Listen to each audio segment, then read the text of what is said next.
लक्ष्मण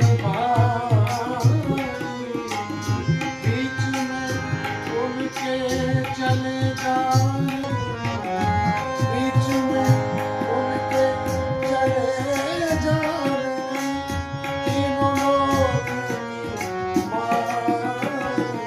संग चले राम चले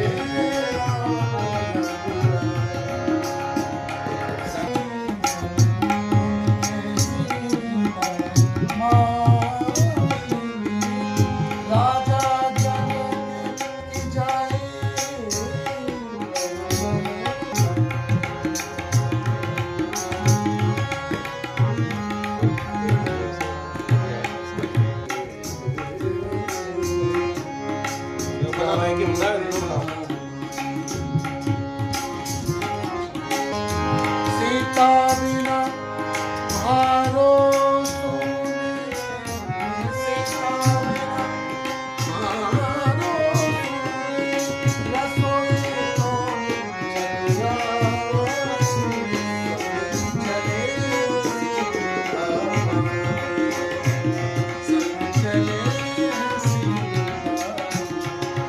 नमस्कार साथियों, मेरा नाम विनय है और आप देखना शुरू कर चुके हैं यस न्यूज। इस वक्त हम पहुंचे हैं शंभुनाथ यूनिवर्सिटी शहडोल में और जिस जगह पर या परिसर पर हम बैठे हैं वो है संगीत डिपार्टमेंट। आज 21 जून है और संपूर्ण विश्व भर में आज वर्ल्ड म्यूजिक डे यानी कि विश्व संगीत दिवस मनाया जा रहा है।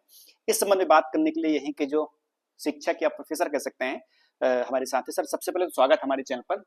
थोड़ा जी संक्षिप्त रूप में थोड़ा आपका नाम और थोड़ा मुझे परिचय बताएं। जी, सबसे पहले यस न्यूज़ चैनल देखने वाले सभी दर्शकों को संगीत विभाग, संगीत परिवार और हम सब की तरफ से मैं प्रणाम करता हूँ, नमस्कार करता हूँ। संगीत हमारे जीवन में बहुत महत्वपूर्ण अंग है। कोई संगीत सीखे या ना सीखे फिर भी उसके जीवन में संगीत है।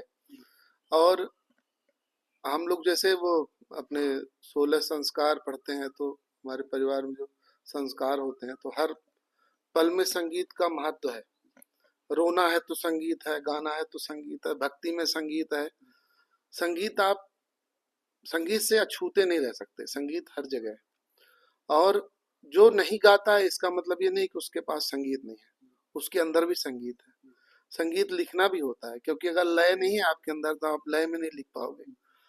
शब्द सही नहीं है तो आप तो कहने का मतलब यह है कि आप देखते हैं कि चिड़िया भी अगर आकाश में चहकती है तो वो भी अच्छा लगता है। झरने भी अगर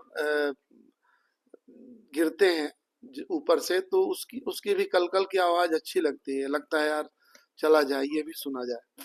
तो बस यही है कि संगीत में जो उसका जो विशिष्ट रूप ये हो जाता है कि जब सीखने के बाद उसमें नाद का जो अच्छापन होता है, जो अच्छा नाद होता है, जो हम लोग स्वर को साधते हैं तो वो अच्छा हो जाता है और उत्कृष्ट हो जाता है।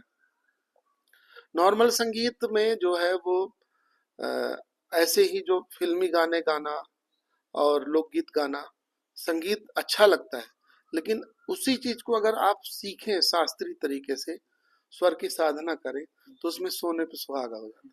सबसे बताइए, आज के समय में जो आप संगीत शिक्षा बच्चों को देते हैं तो इसमें चैलेंजेस या चुनौतियां जो कह सकते हैं प्रारंभिक तौर पर क्या आती है, थोड़ा बताइए दर्शकों को हमारे।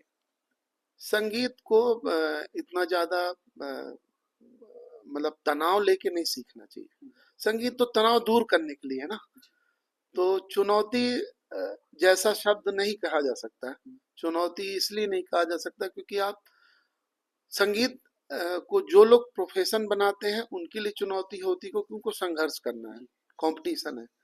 लेकिन आप आज के समय में देखिए बहुत सारे लोग जो हैं वो अपनी जॉब कर रहे हैं, अपने दूसरे काम कर रहे हैं, बिजनेस कर रहे हैं, और अगर संगीत तो ईश्वर की देन है, सबको नहीं मिलता है। तो जिसके अंदर है वो कर रहा है। और मुझे लगता है कि इसको बहुत चुनौती करके नहीं, इसको आत्मा के साथ और प्रेम के साथ आप गाइए, बजाइए, भजन करिए, जो भी आपको अच्छा लगता है, फिल्मी गाने, क्लासिकल, जो भी अच्छा लगता है गाइए। जैसे जब बच्चों को आप सिखाते हैं या जो छात्र आपके हैं, शिष्य आपके सिखाते होंगे, तो उनमें किस प्रकार आप जो कह सकते हैं कि जो अभ्यास कराना हो गया, जो टेक्निक्स यूज़ करते हैं, कौन से प्रभावशाली आपको लगता है कि हाँ, ये ज़्यादा वर्थवाइल है? अभी वर्तमान समय में क्या है कि संगीत में बहुत ज़्यादा तकनीकी जो परिवर्तन आया है, उससे बहुत ज़्यादा बच्चों को लाभ मिल रहा है। ये पहले नहीं था। अब आप समझ गए होंगे, उसको मैं विस्तार से नहीं बताऊंगा। टेक्निक से यूट्यूब है, आपके बहुत सारे रेडियो चैनल हैं, टीवी है, नए नए कंपटीशन हो रहे हैं, तो आप उस तरीके से सुन रहे हो। सबसे महत्वपूर्ण है, आप जब अच्छा सुनते हो तो आपका कान तैयार होता है। जब आपका कान तैयार होता है तो आपके दिमाग में वो चीजें आती हैं। और संगीत जो है वो सुन के ही, श्रवण करके ही सीखी जाती है, जो विद्या है जो भी। तो मुझे लगता है कि तकनीकी का बच्चे बहुत इस्तेमाल करें। आज के समय बहुत सरल हो गया है संगीत सीखना। और तकनीकी से आप, जैसे आपको मैं बताऊं, ये तानपुरा है, इलेक्ट्रॉनिक तानपुरा है, ये इसका बड़ा रूप हुआ करता था, होता है, हुआ नहीं करता था, होता है। आज के समय में ये है, इसको देखिए बजाऊंगा, ये तानपुरे का साउंड है। अब इसके साथ जो है हमको क्या है, एकाकार होना है, इस स्वर से और हमारी आवाज को बराबर करना है। तो जो व्यक्ति सीखता है वो इसका महत्व को समझेगा। और जो सरस और सरल तरीके से जो गाता है वो अपने आनंद में गाता है, लेकिन सीखना अलग चीज है। चलिए, धन्यवाद सर हमसे बात करने के लिए।